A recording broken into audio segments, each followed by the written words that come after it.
What's up, YouTube? This is Malcolm with Gifted Hands Appliance Repair here, coming back at you with another repair video. Okay, so it's 6 o'clock in the morning. Dude, I've been working on this thing since like 8 o'clock last night, and here's where we are. So I found the internal leak, and I found my die. It's crazy, man, because these things happen, and these refrigerators can't be repaired until you do this. But all right, let me back out. All right, so here is the back of the Samsung refrigerator. It's ugly, yes, I know. It's cut are pretty ugly, but this is my demolition fridge. I'm just cutting this apart to see what it's like. All right, so here goes the back of the panel. Back where this hot gas loop, supposedly, it's been leaking refrigerant. Excuse me. It started off with moisture in between the walls because there is Samsung's drains on the refrigerators don't drain too properly, so they start to build up in between the wall, and when that builds up in between the wall, steel and water don't really have a good relationship in pH, so then you get this crap here. It's all broken and busted. So this is just the top part. I haven't even dug through the polyfoam to check out the lines. I'm gonna do that.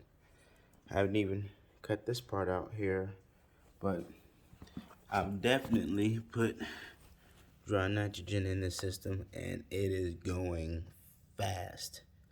And I haven't put any dry nitrogen in here to see where it's hissing from, but I can guarantee you that it's probably hissing from up here. Which here's this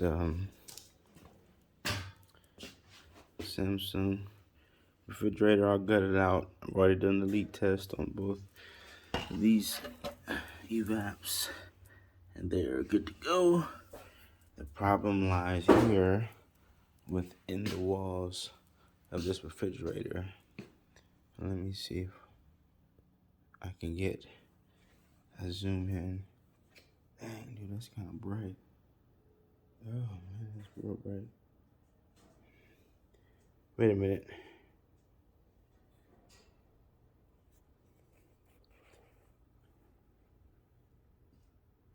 I don't know if you can see my die. Crap. See if I can get up close. But this yellow discoloration right here, that is my dye. My refrigerant dye from my UV dye dryer down here. So I have a UV dye, and this light is so bright. As you can see, UV dye. So I couldn't find it anywhere. I'm also, now this isn't recommended, but I took one end of my condenser, I plugged it up, pumped it up with 350 psi dry nitrogen. I took the other end of my condenser, I crimped it off. I got another one of these, so it doesn't matter. Crimped it off, I soldered it, and I stuck it inside of hot water, submerged, for about 15 minutes. Didn't see not one bubble. There's no leak there. Evaporators. What I did for both of my evaporators was I took a service tap and tied it on my cap tube. See if I can show it a little better. I took a service tap and tied it on my cap tube, and then I took this side of my suction line and I blew it out. So after I blew it out and nothing came out, I put a valve on it, filled it up with nitrogen, left it for about 20 minutes, and it remained completely the same. So I get over to my hot side, which I got my condenser out, and since the hot side runs in between this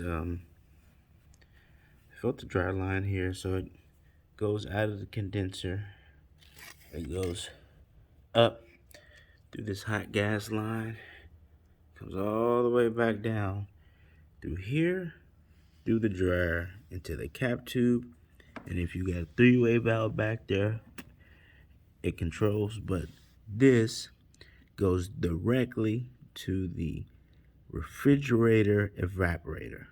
From the refrigerator evaporator, there's a jumper cap tube that looks just like this that feeds this evaporator. Now, depending on which thermistor is calling for cooling, the fan will shut off. But since this has no valve, what the manufacturer has done was allowed the refrigerant to still flow through the evaporator for better equalization. So, if this cannot hold a charge because of this, and I mean, if it just looks, I took it apart and it just started falling apart, like, so you can only imagine what it looks like here, because like I said, when I tried to fill it up with refrigerant, it started to leak right here. So this definitely has to be an extension of this. So what I'm gonna do is I'm gonna see if I can get it out, replace that steel line with another steel line, because it has to be steel, and we'll go from there. But this is the Samsung internal leak. Still got my compressor on there. I bought this right here from Harbor Freight. Very strong tool, man. It gets the job done. It goes through things like butter. This stuff is hard. It's not like any other refrigerator where it's plastic, man. So, you know, get you some of these disc here, and they are steel. So stainless steel. And it's here. Hey, I went to my local hardware store.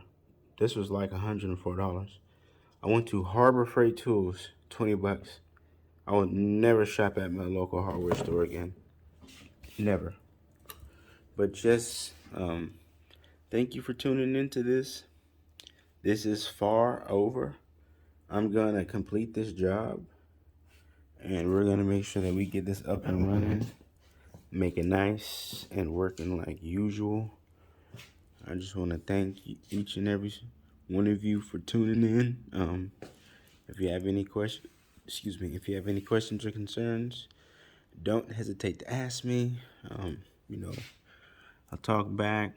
You know, just a lot of different things. But yeah, I'm definitely gonna be digging through here just to make sure that my internal backside of my copper, there's no leaks back there or anything. So we'll make sure. I'm pretty sure that the leak is just here because this is it, but you just never know with these foreign refrigerators. So also got this line here,